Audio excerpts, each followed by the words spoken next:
Heart బీట్లో SRH fans అరవీర భయంకర ఆట తీరుతో ఫైనల్కి వచ్చినటువంటి మన ఎస్ఆర్హెచ్ టీము హైదరాబాద్ టీము మరి చివరి ఘట్టంలో బోల్తపడని చెప్పాలి. అయితే ముందుగా బ్యాటింగ్ చేసినటువంటి ఎస్ఆర్హెచ్ టీం 113 రన్స్కు ఆల్అౌట్ కావడం జరిగింది.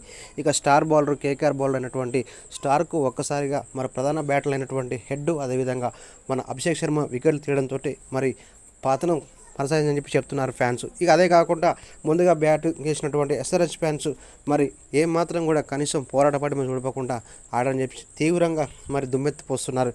ఇక అదే కాకుండా గత 6 సంవత్సరాల నుంచి ఇప్పుడే ఫైనల్కి వచ్చినటువంటి టీం ఎస్ఆర్హెచ్ ఎలాగైనా కూడా విజయం సాధించే కసి మీద ఉన్నప్పటికీ త్రుటిలో కప్పుని మరి చేజార్చుకుంటా అని చెప్పి ఫ్యాన్స్ కూడా గుర్రు అన్నారు. ఇక అదే కాకుండా వాస్తవానికి నువ్వా నేను అడుగుదాగా ఈ యొక్క మ్యాచ్లో చివరి ఘట్టంలో మరి పోరాడుకోవాలని చేసింది అందరే అంతో ఇంతో అది కమిన్స్ దారం అని చెప్పి చెప్తున్నారు.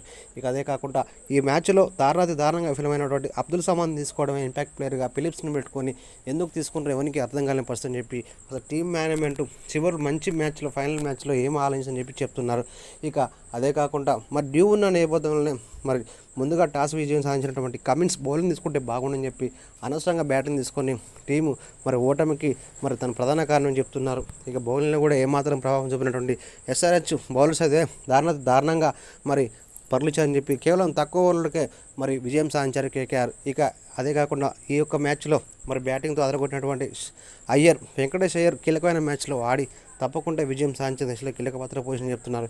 ఏదేమైనా కూడా ఈ ఐపీఎల్లో ఎస్ఆర్హెచ్ టీము మరి గెలుపోవటం పక్కన పెట్టుకుంటే మొత్తం మరి మ్యాచ్లు చూసుకుంటే అయితే హైలైట్ ఆఫ్ దిగా ఇయర్గా చెప్పుకోవచ్చు. ఎందుకంటే ఒక సక్సెస్ఫుల్ టీమ్గా మంచి స్కోరు సాధించినప్పటికీ ఐపీఎల్ చరిత్రలోనే 17 సార్లు మరి 17 ఐపీఎల్ జరగగా అందులో 280 రన్స్ 2 సార్లు మన టీమే కొట్టినంటే అర్థం చేసుకోవచ్చు ఫ్రెండ్స్.